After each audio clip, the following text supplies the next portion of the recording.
Good afternoon from John F. Kennedy International Airport. Today I'm going to be completing a simple task, flying from JFK back home to BWI. Well, some would think that task is simple, but I had to connect through Charlotte, North Carolina, and this itinerary took me about 9 hours from pushback at JFK to wheels down at BWI. So why doesn't a direct flight exist? Well, stay tuned to find out. Have you ever had one of those mornings where you're trying to get ready for work, drink your coffee, check your email, and somehow catch up on everything happening in the world all at once? Yeah, that's me, every morning. That's why I've been reading Morning Brew for over 2 years now, and I'm genuinely excited they're sponsoring today's video. For anyone who doesn't know, Morning Brew is a free daily email newsletter that makes business, finance, and tech news actually fun to read. It hits your inbox first thing in the morning and only takes about 5 minutes to go through. As a teacher, my mornings are short on free time, but I still like knowing what's going on in the world before my day starts. Morning Brew gives me everything I need to know, fast, and in a way that's easy to understand and surprisingly entertaining. Just this week, I read a story titled Life Hack: Save Money by Buying a Private Jet. It broke down how new tax rules are making private jet ownership more affordable for some businesses. Sounds wild, right? But Morning Brew explained it in such a clear, clever way that it actually made sense, and it's the kind of story I never would have found otherwise. Morning Brew helps me start my day informed, engaged, and ready to go, all before I finish my first cup of coffee. So if you want to make your mornings a little smarter too, scan the QR code right here on the screen to sign up for Morning Brew and click the link in the description. It's completely free and takes less than 15 seconds. Huge thanks to Morning Brew for sponsoring today's video and for making my mornings a whole lot smoother. Before we get into the semantics of this flight, or lack thereof, we have to take the trek from Terminal 5 to Terminal 8. Now, if you watched my video about why JFK Airport sucks so darn much, you know this isn't the most straightforward process. First off, the AirTrain station for T5 is nearly a half a mile away from the arrivals area. This is due to the ongoing T6 construction, but fortunately, I had plenty of time at JFK before my flight to Charlotte and was able to even pay a visit to the legendary TWA Hotel. After an adequate amount of time in the Eero Saarinen-designed former terminal turned hotel, I decided it was time to finally walk over to my gate at Terminal 8. Well, I was met with a plethora of different construction sites and closed-down restaurants when I cleared security, and quite frankly, I'm not happy about it. You see, I don't think of myself as a complainer, but there were only about 5 restaurants open and only one that really caught my eye, and that was Shake Shack. I'm very disappointed in the food selection in T8. I went with Shake Shack. There was about 8 different restaurants closed in the domestic portion and another 5 in the international portion. So they're going to be open soon. They said next summer, but as of right now, kind of let down a little bit. The burger was pretty good, the fries were decent, and the strawberry lemonade was actually very delicious, but as most things in an airport usually are, it was severely overpriced. The Admirals Club there was open and it was accepting day passes, but I decided to not do that, even though when all was said and done with my Shake Shack order, I probably would have only spent about $20 more for a meal.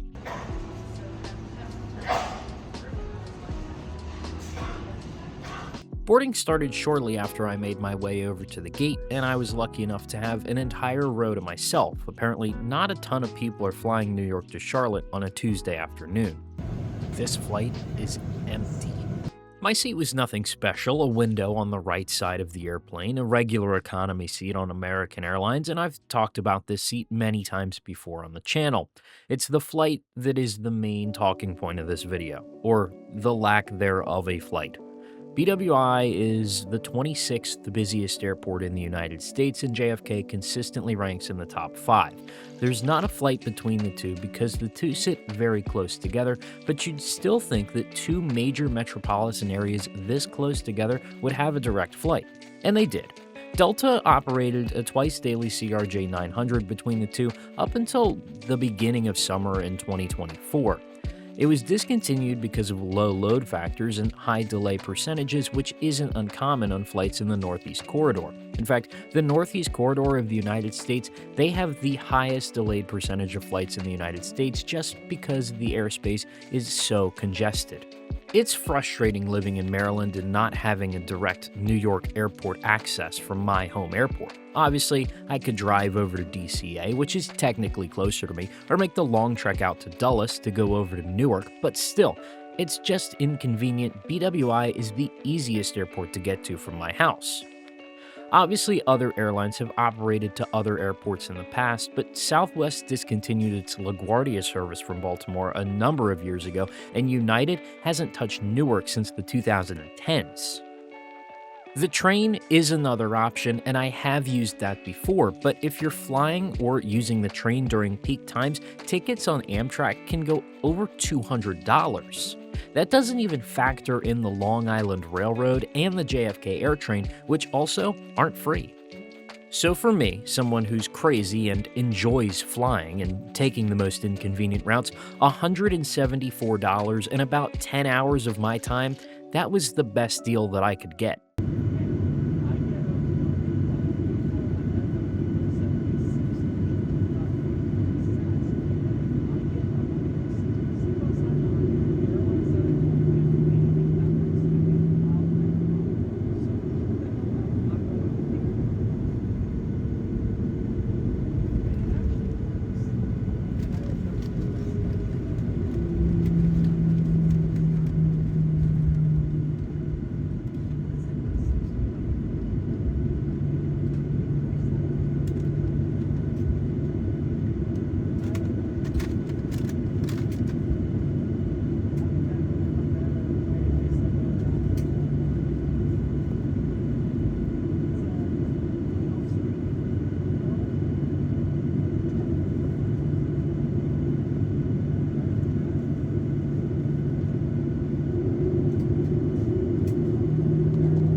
The good news is the hardest part of this trip was getting off the ground at JFK. That's the most concerning part of this trip to me. I wasn't sure with all the recent air traffic control issues and ground stops if that was going to happen, but it did, and I had a 2-hour and 45-minute layover in Charlotte, which is good because I had to walk quite a bit to get to my connecting flight.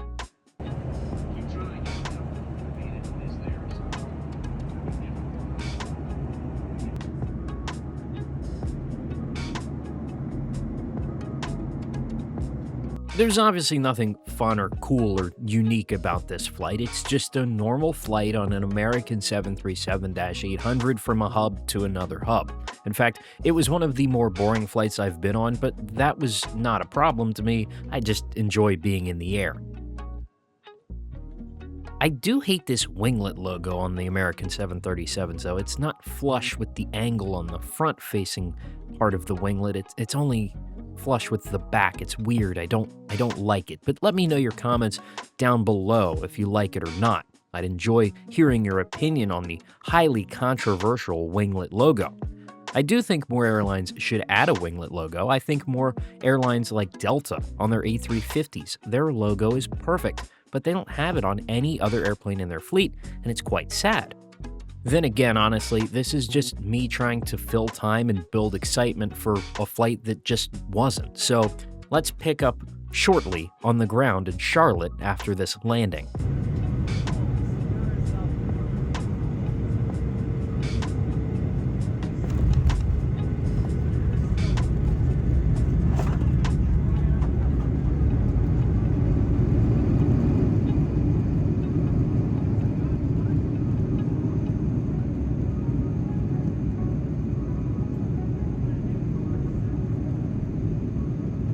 29 minutes early into Charlotte.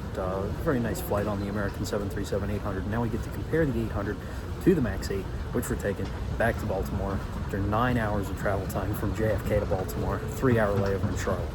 Although long, it did allow me to check out some parts of Charlotte Douglas Airport that I had only seen pictures of online, and I must say, the new section to the concourses here in Charlotte, very, very nice. One of the nicest sections of an airport I've been to in a long time. Also, the Delta Sky Club here is massive. Hopefully, I'll get to check it out one day.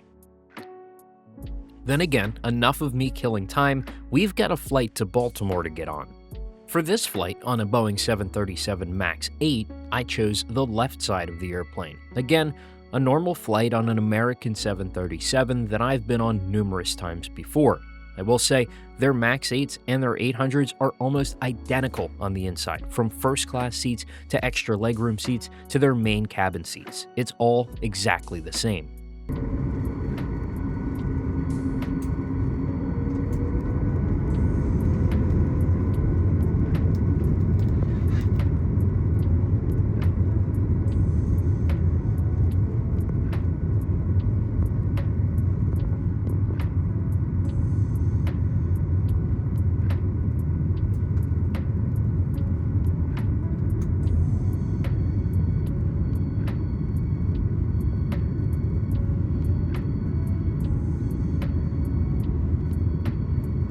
And again, I want to stress this video is not a review of these flights. This video is a story. This video is to explain to you, the viewer, who may not know, there is no direct air access between New York City and Baltimore, Maryland. I find that unfathomable. Philadelphia and New York City are connected via air, and they're significantly closer together.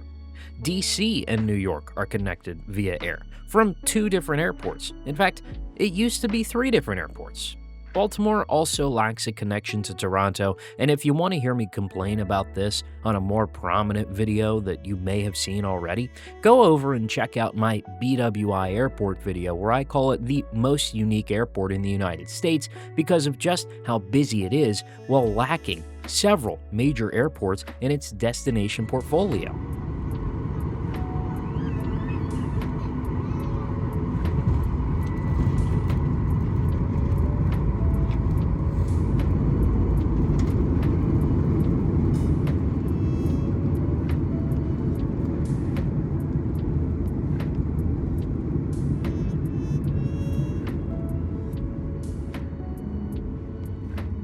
These weren't my only 2 flights of the day. You've already seen my Southwest and JetBlue video that was the first half of this day, and quite frankly, I was super tired after this, but super grateful that I was able to travel directly via air through Charlotte from JFK to Baltimore. Just like that, I'm in an empty BWI at 9:30 at night. It took 9.5 hours to get from JFK to BWI today. That's the quickest and the cheapest option. 9.5 hours. That's slower than driving. It's one of the only routes in the country that you could possibly say that for. It's ridiculous. Obviously, there are other underserved city markets in the United States, but this one just seems kind of obvious, and Delta pulled out of JFK last year. Southwest pulled out of LaGuardia years ago. United has never really sustained a Newark service here. It's just frustrating because this is my airport and I want to be able to get from JFK back to home if I want to be on JetBlue's inaugural E190 flight or whatever. It's just upsetting. The 23rd busiest airport in the United States doesn't have a connection to JFK and doesn't have a connection to Canada's busiest airport city. Once again, I know that I feel like I could be complaining quite a bit in this video, but it's just because I want my home airport to be the best that it can possibly be. I also understand for financial reasons or other reasons why airlines don't continue to serve these airports from BWI. It's just something that I'm passionate about. I'd like to thank you for watching this video and sticking around to the end. I know it's a little bit different of a style from most of my other videos, but I do hope that you enjoyed. Once again, thank you for watching, and I will see you in the next video.